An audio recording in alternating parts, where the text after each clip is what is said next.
También en este video, qué pasa con dos dislocaciones de borde con signo opuesto y con el mismo signo. Hacemos la simulación. Cuando tienen el mismo signo y están en un plano 2D, ¿cierto? X, Y, podemos ubicar una dislocación con respecto a la otra.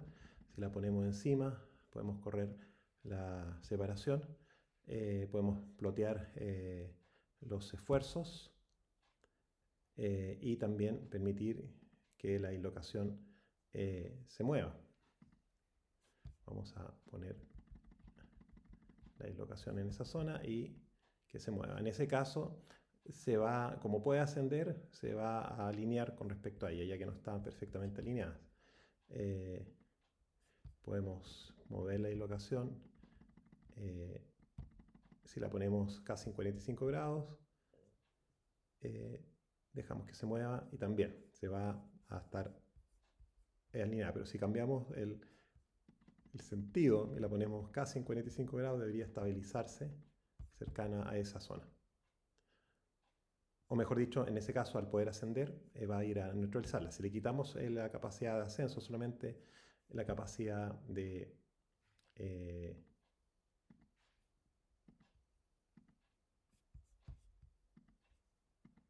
deslizamiento, si estamos a una posición que está lejos de 45, va a volver a 45. Y ahí vemos que cuando tienen signo opuesto se alinean en 45. Si hay capacidad de ascenso, va a ir a neutralizarla. Y de la misma manera, si es que estamos semi alineados y hay ascenso, va a alinearse vertical.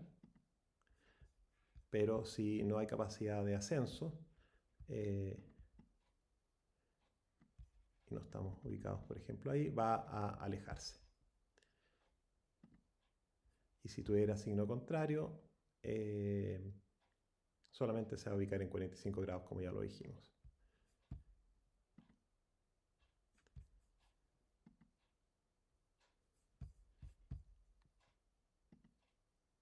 Esta es una simulación muy interesante porque acá se muestra un arreglo de dislocaciones, que es lo que pasaría en un cristal real. Por supuesto, esto es una simplificación porque es un cristal 2D solamente con solamente dislocaciones que están perpendiculares al plano.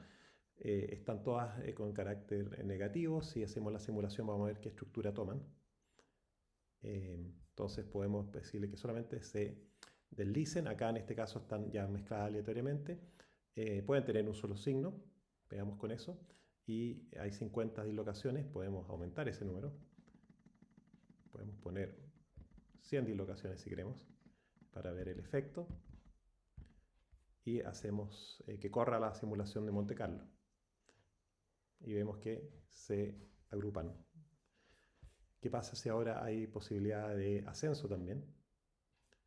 Probablemente se van a aniquilar mayoritariamente. O mejor dicho, perdón, estamos con el mismo signo, así que no se aniquilan, disculpen. Se arreglan de una mejor manera haciendo su estructura. Ahora, si tienen una mezcla igual de signos positivos y negativos, cuando hay deslizamiento solamente forman arreglos en 45, y si hay ascenso, en este caso vamos a ver que se van a aniquilar mayoritariamente. Si hay una mezcla no homogénea que predomina más un signo que el otro, si hay desplazamiento, quedan las negativas, ¿cierto? En este caso, alineadas verticalmente, ya que predominan, tienen mayor presencia, pero si hubiese ascenso, vamos a ver que va a haber una cierta cantidad de aniquilamiento, pero van a predominar las negativas que están en mayoría formando subestructuras, como se ve acá.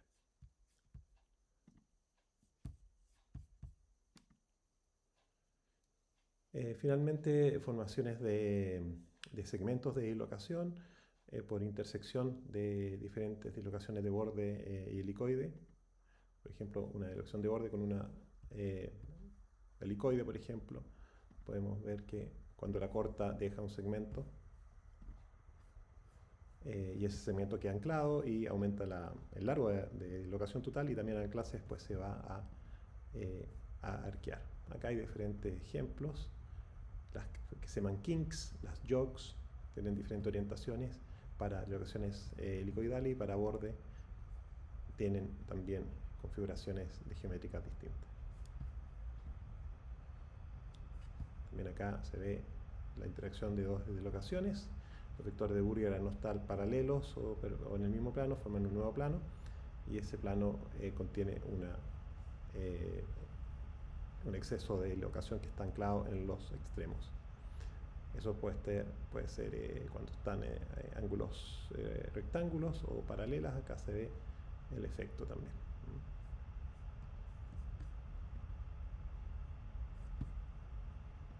Esto es cuando ya son múltiples planos y se van generando ese tipo de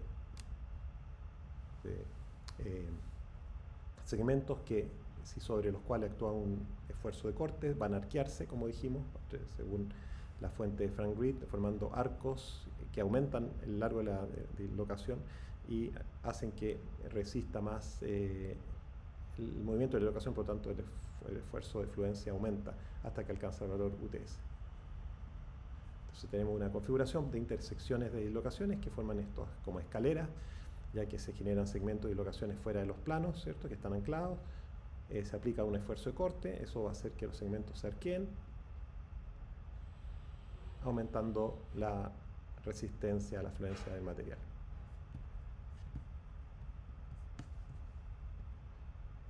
Acá también vemos cuando hay apilación de dislocaciones, por ejemplo, cuando estas llegan a una fase de precipitación o a un borde de grano, empiezan las dislocaciones a anclarse. Entonces, tenemos un tamaño de grano que puede ser un tamaño de grano pequeño, 65 micras, por ejemplo. Podemos aumentar el esfuerzo que vamos a aplicar, vamos a bajar en 15 y vamos a ir generando por la sensación una dislocación, ahí viene otra, y se están anclando, y eso está haciendo que aumente el valor de la resistencia hasta que ya simplemente los 14 no son suficientes. Si yo sigo aplicando acá, veo que puedo seguir aumentando, y en este caso me dice que se superó el punto crítico en la frontera. Podemos aumentar el tamaño de grano, hacemos la simulación, vemos que hay más espacio, las dislocaciones pueden moverse más. Esto era para un esfuerzo de 1, si aumentamos el esfuerzo de 2, ya la segunda se está moviendo, pero está siendo resistida por la presencia esa que está anclada en el borde de grano. Puedo seguir aumentando a 5, 6, 7, 8, 9, 10.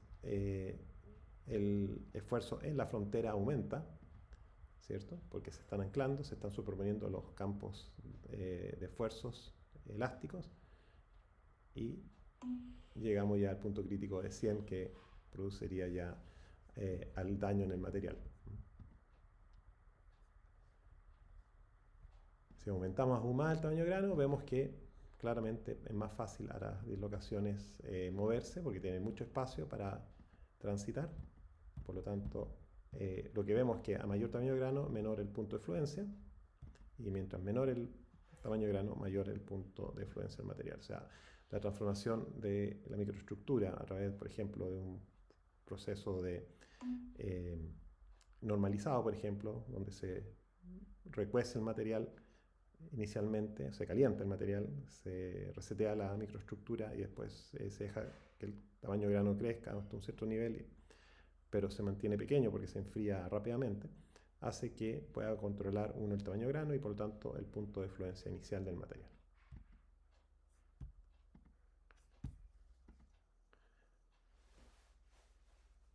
Acá vemos cómo una dislocación está moviéndose a través del campo producido por otras dislocaciones, y vemos que a medida que más dislocaciones hay presentes, más le cuesta a esa dislocación moverse. Por lo tanto, mientras aumenta el número de dislocaciones y el largo de estas, el material se endurece, llegando hasta el valor UTS máximo, ¿cierto? Entonces, vamos a poner un aumento del esfuerzo automático, vamos a poner 100 dislocaciones,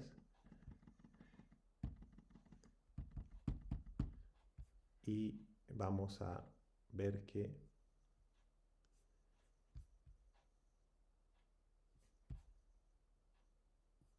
vamos a mostrar las dislocaciones, perdón, y vamos a ver el efecto que tiene esta dislocación, que le están aplicando un esfuerzo automático para que pueda desplazarse, y cuando entra dentro del campo elástico de las otras dislocaciones se ancla.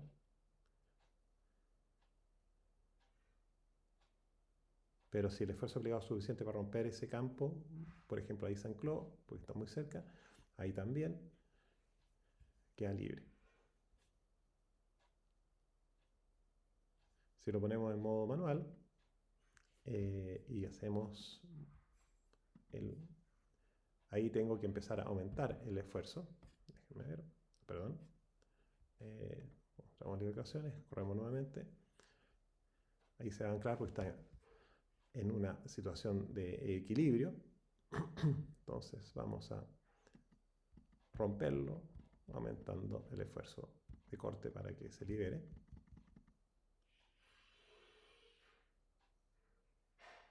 Ahí está moviéndose libremente, se ancló.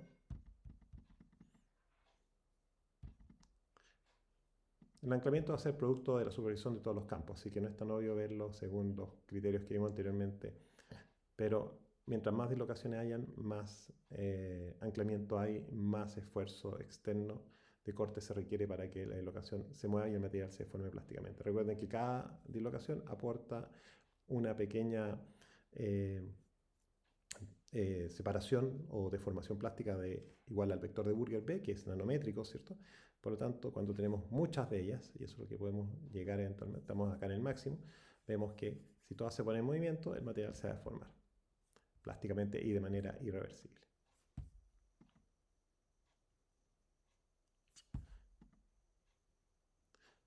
Finalmente tenemos el módulo de arqueamiento de dislocaciones, como dijimos, cuando los segmentos de dislocaciones se anclan, sea porque interactuaron con otras dislocaciones a través de las jogs y los kinks, o bien porque hay precipitados que las anclan. Es como si tuviéramos una cuerda con dos pines en cada extremo, y si queremos variar el largo, ¿cierto? Podemos hacerlo más corta o más larga. Eso va a tener un efecto en el esfuerzo para arquear. Mientras más corta, más esfuerzo se requiere, ya que es inversamente proporcional.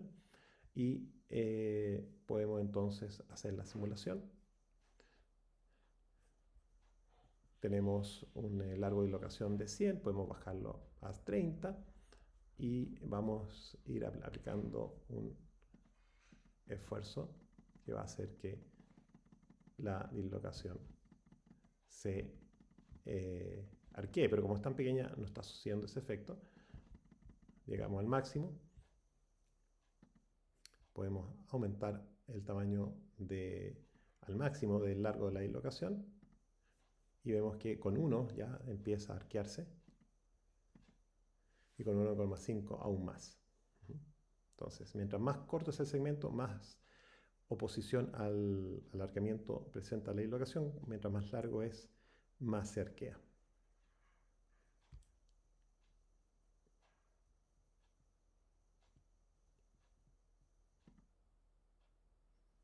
Y eso es una situación de equilibrio.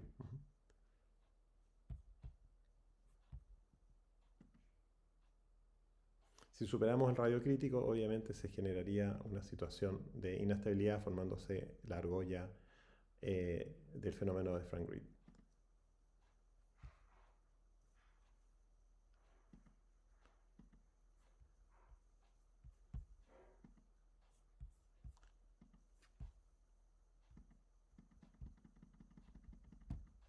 Acá lo que deberíamos estar viendo es que se curva la dislocación, podemos aumentar su tamaño y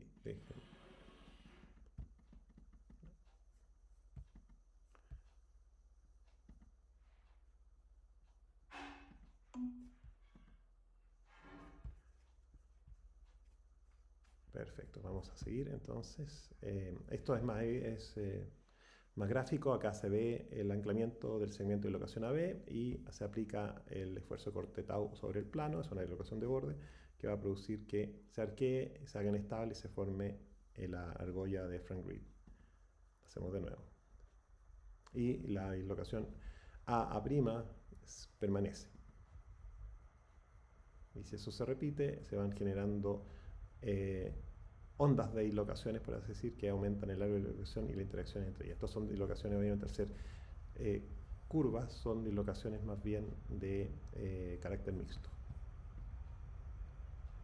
Finalmente, algo más complejo es una animación donde una dislocación helicoidal está siendo generada, aumentada en largo por la torsión del material. Y cuando tenemos varios segmentos de dislocaciones, podemos también ver que se anclan formando esta argolla Frank Reed, aumentando entonces la densidad de dislocaciones, produciendo la interacción, aumentando el esfuerzo a la fluencia del material. Y estos son fotos de efectos reales, o sea, lo que se está mostrando en la simulación básica ocurre en la realidad. Con eso terminamos este bloque del software Matter, un software del año 2000 aproximadamente, que está en un formato CD para Windows también de esa época, por lo tanto no corren las nuevas versiones de Windows, si bien está la página web de matter.org, donde hay alguna información en otros campos de la metalurgia. Así que espero que con esto haya servido para visualmente ver un poco más el concepto de interacción de dislocaciones. Estamos viéndonos en la clase.